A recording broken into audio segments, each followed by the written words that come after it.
O Diálogo Plural está de volta, debatendo hoje com o professor Lailson de Almeida e com José Rebouças sobre as mobilizações sociais em espaços públicos.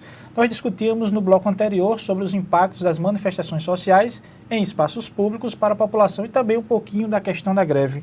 Ô Rebouças e professor, não existiria outra forma para chamar a atenção da população ou mesmo dos patrões sobre essas manifestações, que teria que haver essas manifestações? Olha, na nossa opinião, não, né? Porque, assim, o movimento, ele, ao longo do tempo, ele se organiza, ele se mobiliza, ele constrói pautas, né? Aprova nos fóruns e tal, e encaminha.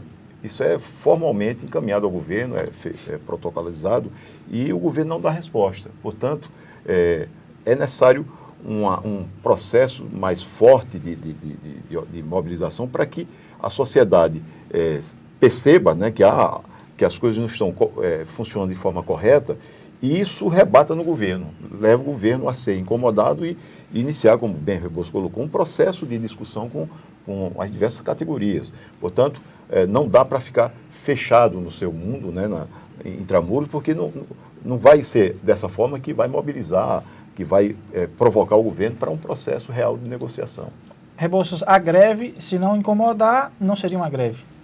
Isso, inclusive a greve com ocupação de fábricas no setor industrial, a greve com ocupação de espaços públicos, são as greves que os servidores públicos estão fazendo nesse momento, como a interdição da BR-101, em nível internacional o Occupy Wall Street, nos Estados Unidos, que repercutiu no mundo inteiro, outras mobilizações, as mobilizações dos estudantes coreanos, as mobilizações de servidores públicos franceses na rua, tudo isso demonstrando e chamando para que a sociedade assuma essa responsabilidade em defesa daquele serviço, em defesa daquele trabalho, quer que seja público ou privado.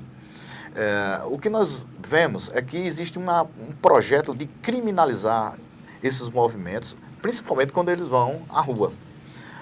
O próprio Carnatal interdita quarteirões inteiros no bairro de Lagoa Nova, aqui em Natal, e não existe criminalização sobre isso. Pelo contrário, a grande mídia exalta aquela festa que eu também gosto, mas que toma aquele espaço durante um tempo do público, dos moradores daquela região, mas que não é criminalizada.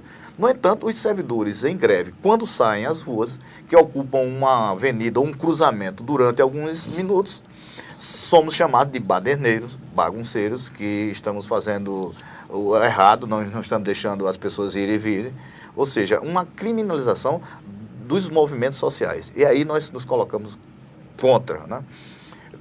Dialogamos com a sociedade mostrando que é apenas um ato pacífico, que é um ato onde nós estamos mostrando para a população o que defendemos e o que o governo está fazendo contra os trabalhadores e contra o serviço público, as privatizações, como é o caso das privatizações que o governo federal, Dilma Rousseff, está fazendo com os hospitais universitários.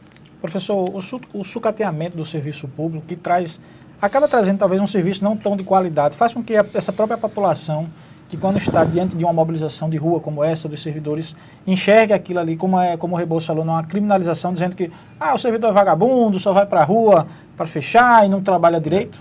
Olha, é importante até para desmistificar essa questão da criminalização dos movimentos, né, de greve aqui no Brasil, é importante fazermos uma comparação com outros movimentos, né, no mundo, inclusive na Europa. E há uma percepção clara que, inclusive, nossos movimentos são extremamente pacíficos. Nós não se observa qualquer atitude mais violenta, não. São fundamentalmente pacíficos. Inclusive, é importante chamar a atenção para esse fato. Né? Não se observa agressões ao patrimônio público ou privado. Em regra geral, é pacífico. Agora, na realidade, assim, há uma política que é dirigida pelo governo no sentido de realmente sucatear o setor público. Né? E aí é importante lembrar que nessas 2 décadas, isso é algo claro, né? O governo tem investido pouco e tem reduzido, isso em termos relativos, é claro, né? Tem reduzido investimento no setor público. Inclusive, assim, é importante lembrar que os salários, a massa salarial do conjunto de servidores atingiu o seu patamar mais baixo. Se você considerar receita líquida, se considerar o próprio orçamento e o próprio PIB. Portanto, isso significa, né, uma queda na qualidade, porque assim, os servidores não estão sendo valorizados e não há, por parte do governo, né, um projeto de melhoria do setor público. Isso, naturalmente, cria uma imagem negativa, né? Você vê o setor de saúde no Brasil está completamente sucateado, né? Os investimentos na área da educação, por exemplo, é ínfimo, se você considerar o orçamento, por exemplo. No orçamento deste ano, de 1.420 bilhões, 2,89% do investimento na área da educação. Portanto, é um dos países que menos investe em educação no mundo. Isso reflete, né, no processo real da perda da qualidade, do sucateamento e cria, evidentemente, uma imagem negativa, né, e que, de certa maneira, se volta contra o servidor, coisa que ele não é responsável, porque não é ele que formula, ele é a principal vítima desse processo. Então, é vitimizado a sociedade e o servidor público. Portanto, por falta de uma política, né, uma política coerente do governo de valorização e de fortalecimento desses setores, principalmente da área de saúde e educação. Rebouças, se não houver negociação com o governo, já que está em processo de negociação, a tendência é radicalizar e ir novamente às ruas? Sim, nossa expectativa é que o governo apresente uma proposta e atenda aos nossos interesses. Caso contrário, a partir da próxima segunda, estaremos nas ruas, estaremos nas praças públicas, em unidade com os colegas do IFRN, outros servidores públicos federais em greve, para prosseguirmos com atividades mais radicalizadas na perspectiva de uma negociação que atenda minimamente os interesses de 182 mil técnicos administrativos das universidades federais. Professor Laílson, nós estamos terminando o nosso programa, suas considerações finais. Olha, é importante o seguinte, além da questão, né, da busca pela dignidade, pela valorização da profissão, né, há um dado que a opinião pública tem que ter conhecimento. Ao longo do tempo, essas greves, inclusive, têm, de certa maneira, protegido o patrimônio público, né, preservado, inclusive, o ente público.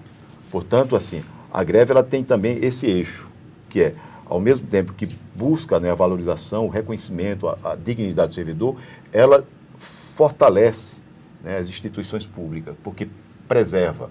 E nós temos exemplo disso ao longo, principalmente dessas 2 últimas décadas, que foram movimentos de greve que mantiveram instituições como o Instituto Federal, com uma boa qualidade de ensino, a Universidade Federal. Portanto, o movimento grevista ele tem esses 2 eixos, né?